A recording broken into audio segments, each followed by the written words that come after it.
Praise the Lord.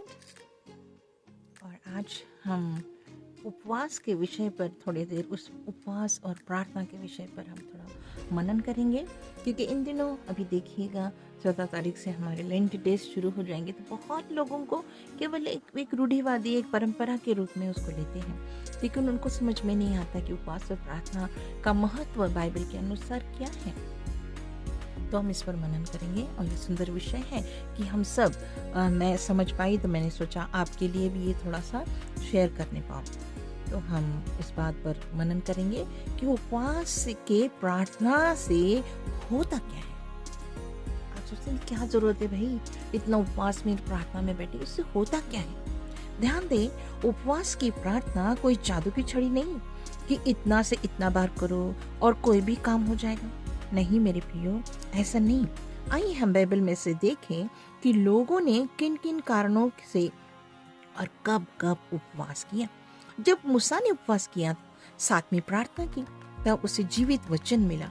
हम देखेंगे वचन है निर्गमन 34 और 28 को देखेंगे हम। निर्गमन पुराने एतनामे की किताब है उत्पत्ति, निर्गमन की 34 अध्याय मैं आपके सामने पढ़ूंगी आपके लिए।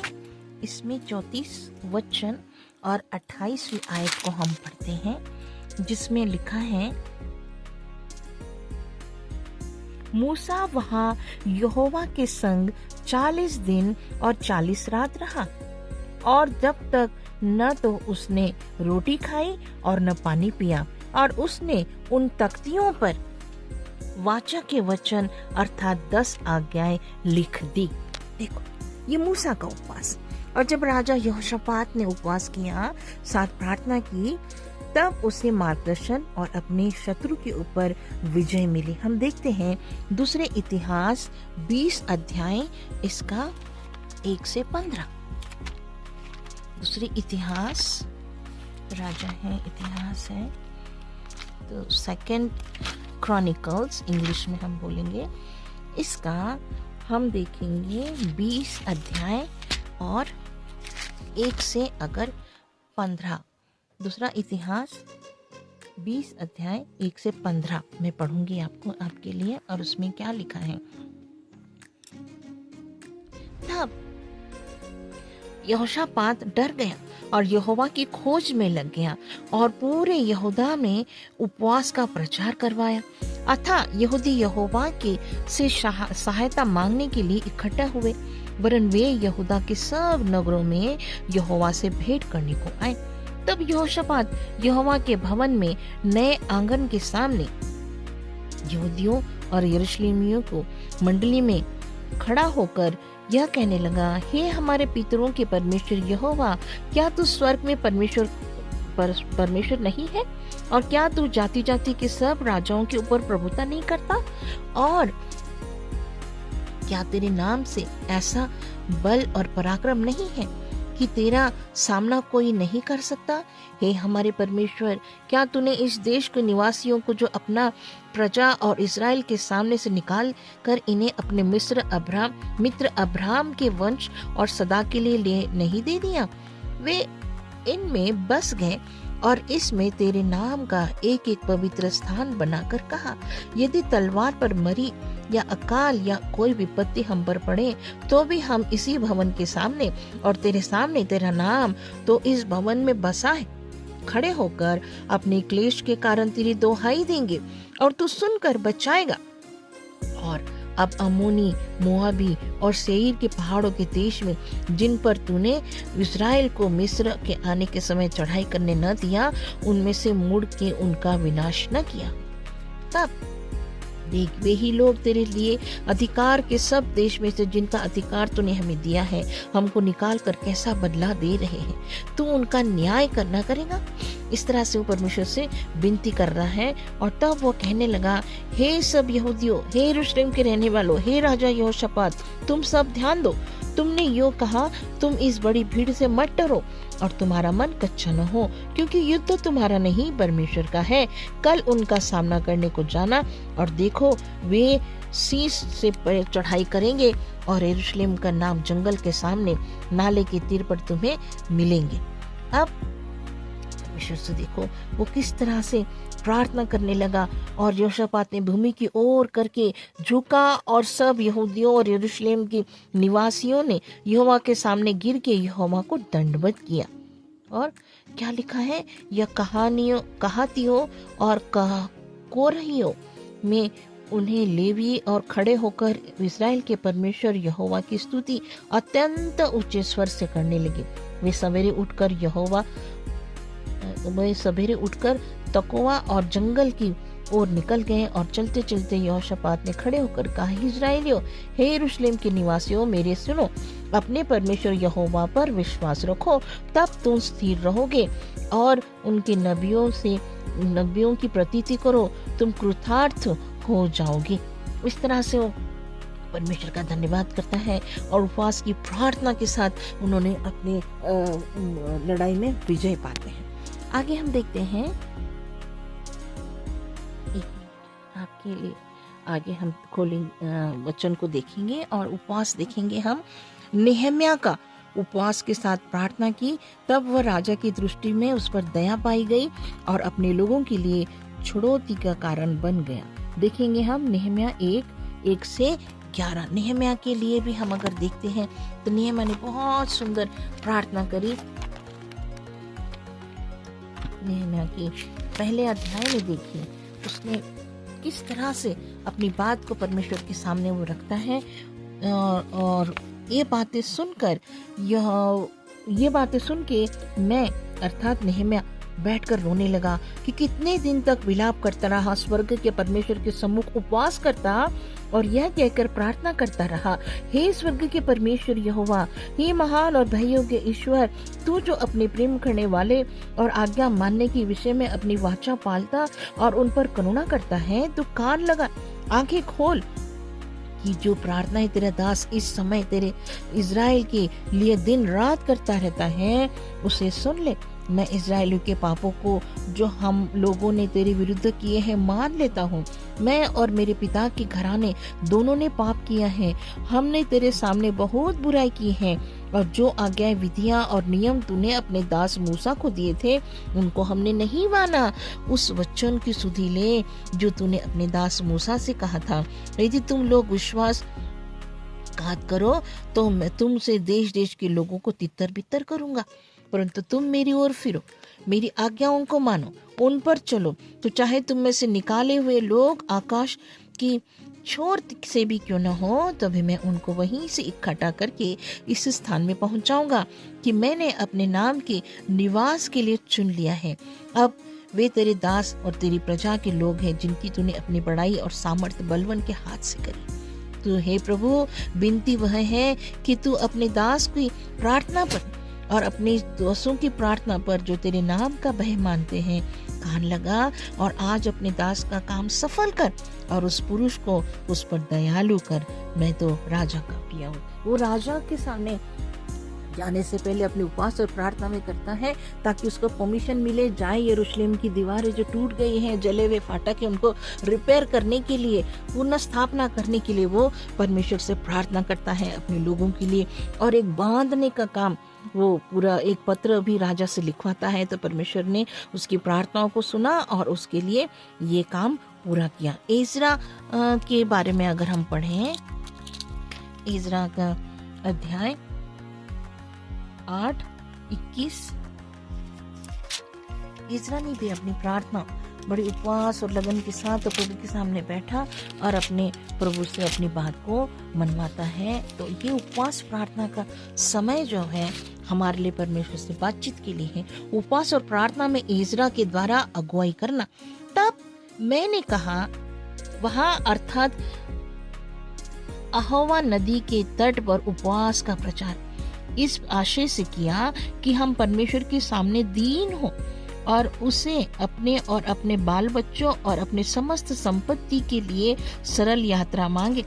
क्योंकि मैं मार्ग के शत्रुओं से बचने के लिए सिपाहियों का दल और सवार राजा से मांगने की से लजाता था, क्योंकि हम राजा से यह कह चुके थे, हमारा परमेश्वर अपने सब खोजियों पर भलाई के लिए कृपा दृष्टि रखता है और जो उसे त्याग देते हैं उनका बल और कोप उनके विरुद्ध है। इसी विषय पर हमने उस उपवास करके अपने परमेश्वर से प्रार्थना की और उसने हमारी सुनी। देखिए, वो अपनी रिक्वेस्ट, मतलब राजा मनुष्य से सहायता नहीं मांग रहा, वो परमेश्वर से सहायता पाने के लिए उपवास और प्रार्थना करके अपनी बात को परमेश्वर के सामने रखता है। आगे हम देखते हैं रानी एस्तेर का उपवास। अगर हम देखते हैं एस्तेर रानी का उपवास को अगर आप देखते हैं, एस्तेर की किताब और उसका 4 अध्याय और 16वीं आयत। एस्तेर 4 और 16 बहुत सुंदर लिखा है यहाँ पर। और लिखा है, तू जाकर शूशन के सब यहूदियों को इकट्ठा कर। एस्तेर जो थी, मोर्दकै ने उसके पास आकर उसको कहता है कि तू जाकर शूशन के सब यहूदियों को इकट्ठा कर और तुम सब मिलकर मेरे निमित्त उपवास करो और 3 दिन रात न तो कुछ खाओ और न कुछ पियो। मैं भी अपनी सहेलियों सहित इसी रीति से उपवास करूंगी और ऐसी ही दशा में मैं नियम के विरुद्ध राजा के पास भीतर जाऊंगी। यदि मैं नष्ट हो गई तो हो गई। देखिए कैसे दृढ़ निश्चय के साथ परमेश्वर से अपनी बात मनवाने के लिए और अपने मनुष्य के और राजा जैसे लोगों के साथ जिनके पास अधिकार है उनसे परमिशन पाने से पहले हमारी बात को सफल होने के लिए लोग, और ये एस्तेर रानी राजा के सामने कोई ऐसे ही जा नहीं सकता था। उसके नियम के विरुद्ध वो अपने राजा के पास जाने के लिए उसने कहा मैं नष्ट हो गई तो नष्ट हो गई, लेकिन अपनी जाति को बचाने के लिए वो उपवास और प्रार्थना का इस बात को मानती है और उसकी बात मानी जाती है। वो अपनी यहूदी जाति को पूरी रीति से क्या लिखा है, बचा लेती है। हम देखते हैं जब 99 के लोग उपवास के साथ प्रार्थना की तब उनके साथ क्या हुआ। हम देखते हैं योना नबी की किताब, योना नबी की किताब है, ये पुराने एतनामे में अंत के छोटे नबियों में से है, आपको मिलेगा और हम इसको पढ़ेंगे। योना नबी की किताब, एक मिनट,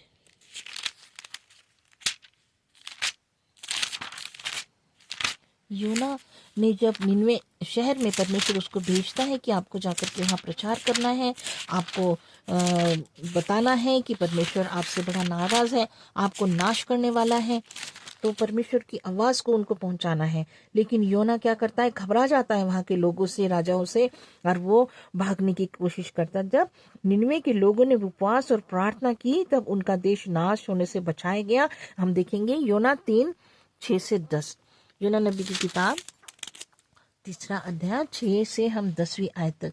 तब यह समाचार 99 के राजा के कान में पहुंचा और उसने सिंहासन पर से उठ और अपने राजकीय वस्त्र उतार कर टाट ओढ़ लिया और राख पर बैठ गया। राजा ने प्रार्थना से सम्मति लेकर 99 में इस आज्ञा का ढिंडोरा पिटवाया, क्या मनुष्य, क्या गाय बैल, क्या भेड़ बकरी या अन्य पशु कोई कुछ भी न खाए और न पानी पिए। देखिए किस तरह से मनुष्य और पशु दोनों टाट ओढ़े और वे परमेश्वर की दुहाई चिल्ला चिल्ला कर दे और अपना कुमार्ग से फिरे और उस उपद्रव से जो वे करते हैं पश्चाताप करे। और संभव है कि परमेश्वर दया करे और अपनी इच्छा को बदल दे और उनका भड़का हुआ कोप शांत हो जाए और हमें नष्ट होने से बचा लिया जाए। देखिए उनकी मनसा, उनका उद्देश्य कितना सुंदर। पूरी राज्य जिसके ऊपर आज्ञा हो गई थी परमेश्वर की, और वो योना नबी को भेजता है कि जाकर उनको बता दो नाश करने वाला हूं मैं। तब राजा ने इस बात को समझा कि परमेश्वर की अगर आज्ञा है तो ये होकर रहेगा, और उसने उपवास और प्रार्थना, अपने राज की वस्त्र हटा दिए और टाट ओढ़कर उसने आज्ञा दी, कोई भी नहीं, कोई जानवर को भी चारा पानी नहीं देना, हम सब पश्चाताप करेंगे, अपने बुरे कामों से तौबा करेंगे, फिरेंगे और मन फिराव के साथ पश्चाताप करेंगे और परमेश्वर अपनी इच्छा को जरूर बदला। और हम एंड तक जब हम पढ़ते हैं तो हमें पता चलता है कि उन्होंने पश्चाताप किया और परमेश्वर ने उस पूरे राज्य को बदल दिया। उन लोगों को मारने की मनसा से छोड़कर परमेश्वर ने उनके पश्चाताप और उपवास की प्रार्थना को सुना और उनको क्या किया, बचा लिया। आगे हम देखते हैं जब प्रभु यीशु मसीह ने उपवास के साथ प्रार्थना की, तब देखे मजबूती के साथ कैसे वचन उसके पास पहुंचा और शैतान की हरेक युक्तियों के ऊपर उसने क्या पाई, विजय पाई। तो हमें ये पढ़ने को मिलता है। हम अब नए नियम की तरफ जाते हैं और हम पढ़ेंगे मत्ती रचित सुसमाचार इसका 4 अध्याय, मत्ती 4 और 2 से 10 अगर मैं पढ़ूं तो उसके ऊपर पूरा आपको समझ में आएगा। काफी लंबा है लेकिन समझने के लिए वो जरूरी है कि वचन का हम सहारा ले, कि मैं अपने मन से नहीं, ये वचन से आपको समझा रही हूँ। वो 40 दिन और 40 रात निराहार रहा, तब उसने भूख लगी। तब परखने वाले के पास आकर उससे कहा, यदि तू परमेश्वर का पुत्र है तो कह दे, ये पत्थर रोटियां बन जाए। यीशु ने उत्तर दिया, लिखा है, मनुष्य केवल रोटी से नहीं परंतु हर एक उस वचन से जो परमेश्वर के मुख से निकलता है जीवित रहेगा। तब इब्लीस ने उसे पवित्र नगर ले गया और मंदिर के कंगूरे पर खड़ा किया और उससे कहा, यदि तू परमेश्वर का पुत्र है तो अपने आप को नीचे गिरा दे, क्योंकि लिखा है, वह तेरे विषय में अपने स्वर्गदूतों आज्ञा देगा कि तुझे हाथों हाथ उठा ले, कहीं ऐसा न हो कि तेरे पांव में पत्थर से ठेस लगे। यीशु ने उसको उत्तर दिया, यह भी लिखा है, तू प्रभु अपने परमेश्वर की परीक्षा ना कर। फिर इब्लीस ने उसे एक बहुत ऊंचे पहाड़ पर ले गया और सारे जगत के राज्य को उस पर वैभव दिखाकर उससे कहा, यदि तू गिरकर मुझे प्रणाम करे तो मैं ये सब कुछ तुझे दे दूंगा। तब यीशु ने उससे कहा, हे शैतान, दूर हो जा, क्योंकि लिखा है, तू प्रभु अपने परमेश्वर को ही प्रणाम कर और केवल उसी की उपासना कर। तब शैतान उसके पास से चला गया और देखो स्वर्गदूत आकर उसकी सेवा करने लगे। ये कितना सुंदर है। जब हमारे पास परीक्षाएं आती हैं, शैतान की चालबाजी में हमें सोचना नहीं कि हम कहाँ फंस गए हैं और हमारे पास मार्ग नहीं है। ये वचन जो हमारे पास है, इस वचन से हमको प्रभु शैतान को हम डांट सकते हैं, उसकी युक्तियों पर विजय पा सकते हैं और परमेश्वर हमको उस बातों से छुटकारा दे करके हमारी प्रार्थना और उपवास की जो प्रभु यीशु मसीह 40 दिन और 40 रात क्या रहा, निराहार रहा, लिखा है।